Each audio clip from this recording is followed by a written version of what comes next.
Hey guys, this is Hell Hades. This is going to be another Raid Shadow Legends video.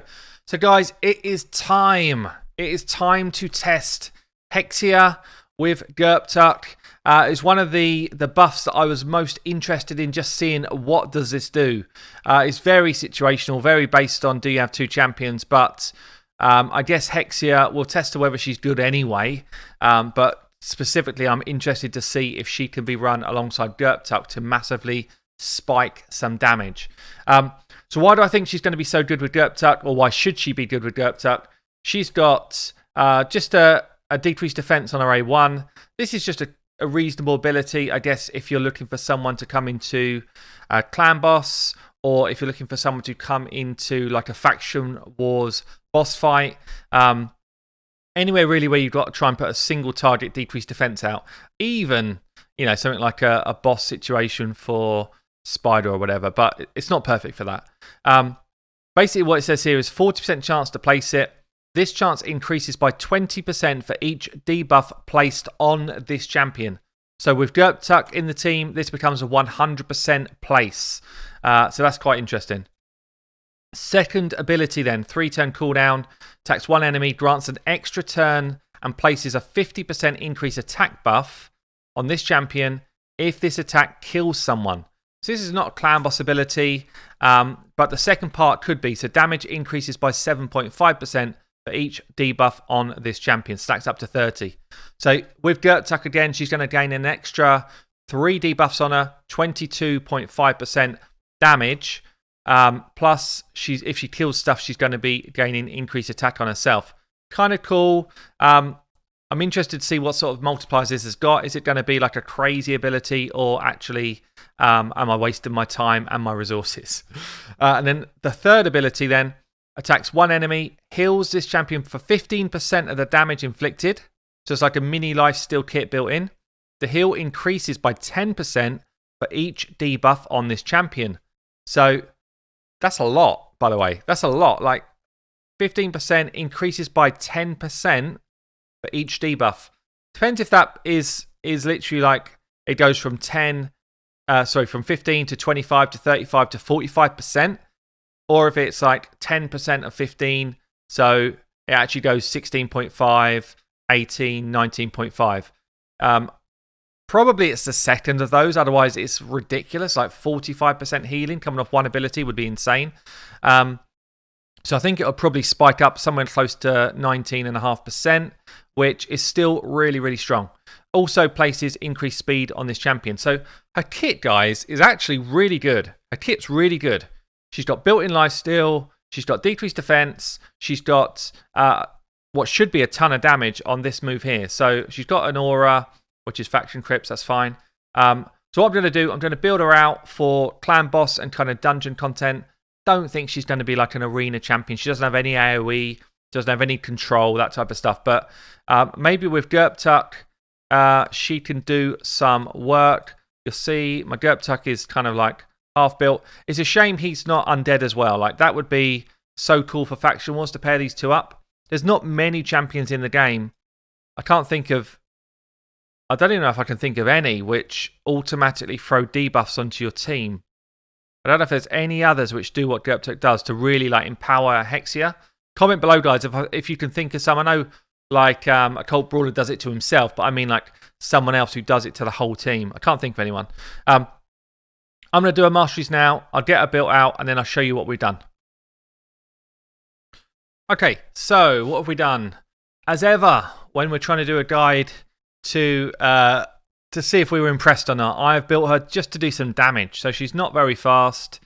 She's got 177 speed. I've got high crit rate, high crit damage, high attack. So she is in crit damage gloves. She is in attack percentage chest, and she is in attack percentage boots. I think this is the sort of build where is she gonna like live on clan boss and stuff? No, she's in attack, crit damage. And she does have some accuracy here. I could even just change this to damage actually for the how hard she's going to hit type of thing. But this is not like a feasible build outside of how hard can she hit really. But let's do that first. Let's see if we're excited by her. And then, and to do this test, we just take her into any random dungeon and just see what sort of damage output we can get. So this is kind of like my test format that I've built up recently. We've got Bad Elb pushes damage, Gurptuk pushes his own damage, and then he's going to push her damage.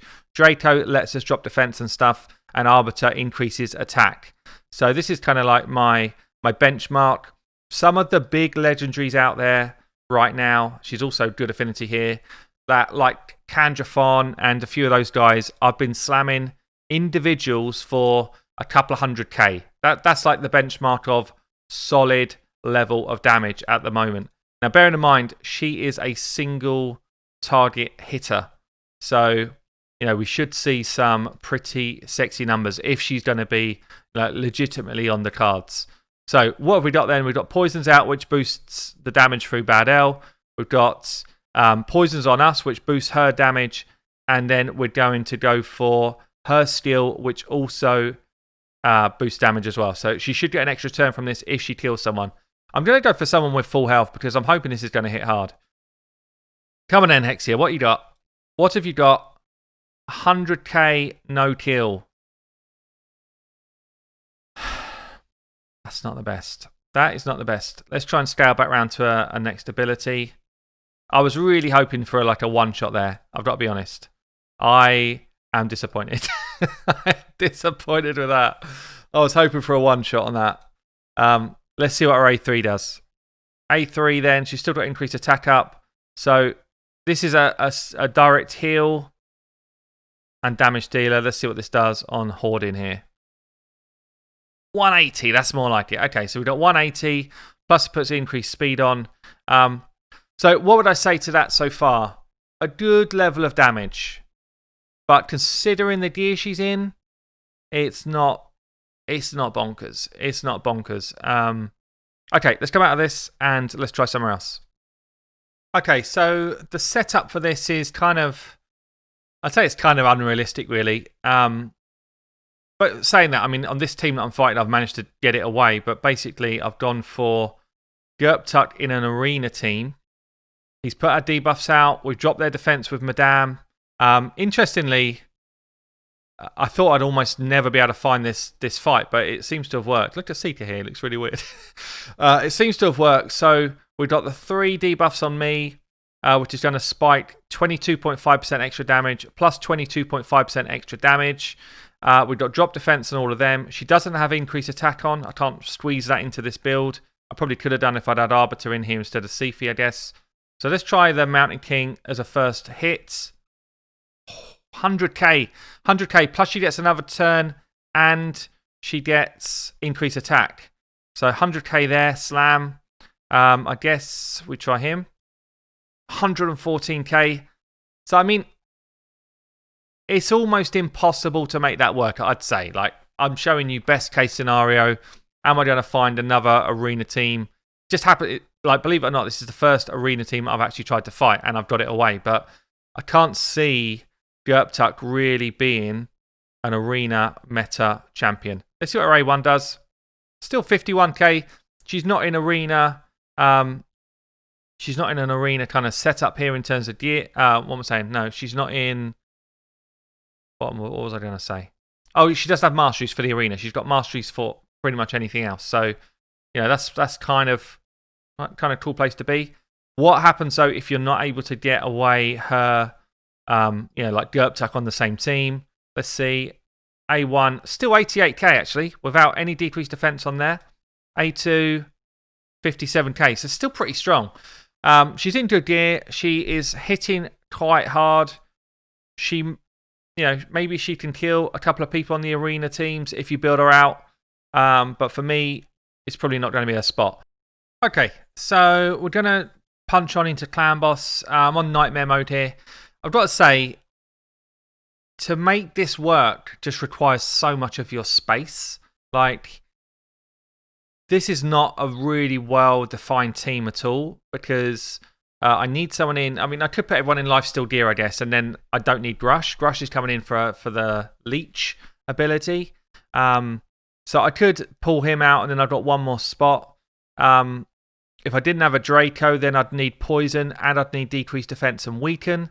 So that's kind of like Draco's basically filling 2 roles that most people would only be able to put 1 champion in here for. So I think to have Gurptuk and Hexia in, who don't really give you any poison, decrease attack, decrease defense, weaken, any of the sort of main abilities, is a real luxury to do, which means most people would have to run one or the other, and then you don't get the benefit of the synergy. So I think it's probably too much of an ask to do it realistically, but let's see how this runs through. So Hexia coming in, 64k. I'm guessing that's her A3. Oh no, it must have been her A2 because she didn't put increased speed up. There's her A3 there. So we've got poisons on ourselves now. We are healing up through leech, so having Gurptuk in the team isn't as bad as it used to be. This is half a Gurptuk guide, I guess, half a Hexia guide. But what I did do, which I didn't show you actually, I'll show you afterwards, I changed her build to be more defensively based. So she's now got defense ring on, defense chest, defense boots, so that she can actually take a hit. So defense has gone up to 3k. But really, considering the amount of debuffs on here, 35k puts the decreased defense out, so there's a 100% chance to land that decreased defense. Maybe that's actually something I didn't consider. She does place that decreased defense as well. So it's 1 less thing that you need. 54k, so it's okay damage. It's okay damage. Is she setting the world alight? Is she kind of the new best thing? No, she's not. She's an okay champion. Probably for most people that have got a reasonable champion pool, I mean, 81k there on A2. I guess for most people that have got a reasonable champion pool, she is gonna still live in the vault, I think. Even though they've kind of hammed her kit up a bit, which is fun. I still think she's built now to be a damage dealer. Yeah, she can one-shot a couple of people in the arena. She's going to do a reasonable amount of damage here on Clan Boss. Even for like an unkillable team, you wouldn't play her over someone that's going to throw out a ton of poison and stuff like that. So, yeah, I think it's likely to be she'll come into your team if she's who you've got and you can make her work. There's certainly way too much you've got to do to make Gurptuk and her work together. Gurptuk now is kind of more of a feasible champion now, I think, with these smaller poisons. I think Gurptuk can kind of climb the board a little bit. But consider I'm on Nightmare here. My Draco's not in kind of brilliant gear, but everyone else is in pretty good gear. Well, Draco is in brilliant gear, but he's in brilliant gear for an unkillable team. But still, I guess, I don't know, man. 98k hits is certainly not low damage. Bring in decreased defense and, slams for 90 odd k. We'll see at the end. We'll see what sort of damage she does once we finish the run. Yeah, so we've come in, 2.8 million. Grush done 3.7. Ultan 5.2. Ultan's obviously a beast. I don't know, guys. I think Hexia, her moment to shine was now, and she didn't shine so good. 2.8 mil. It feels like, actually, of all the stuff that I've shown you, in terms of like realistic areas that she can play, the best she has done is actually in the arena. So this is how I changed her gear then. She's now got, she went into like defensive setup here. She went into defensive boots, defensive chest. So I pulled her stats up to like 3k, 180. Yeah, pretty good for a nightmare level build. It's good. Okay, and for the amount of attack and crit damage that she had, she should still be strong for Clan Boss. So I don't know, guys. Out of all the tests that I've done today, the only one that I'm really that's been really exciting was probably the arena, where she hit someone for 100k, then pummeled on for another 80. Are you going to have Hexia and Gurptuk in the same arena team? Probably not. So I think she probably lives in the vault still, guys. I think she probably sits in the vault. She has cups of tea with the likes of Bistophus, wherever he is, and they both wonder where it all went wrong. I've been Hell Hades. Hope you enjoyed it. Catch you later.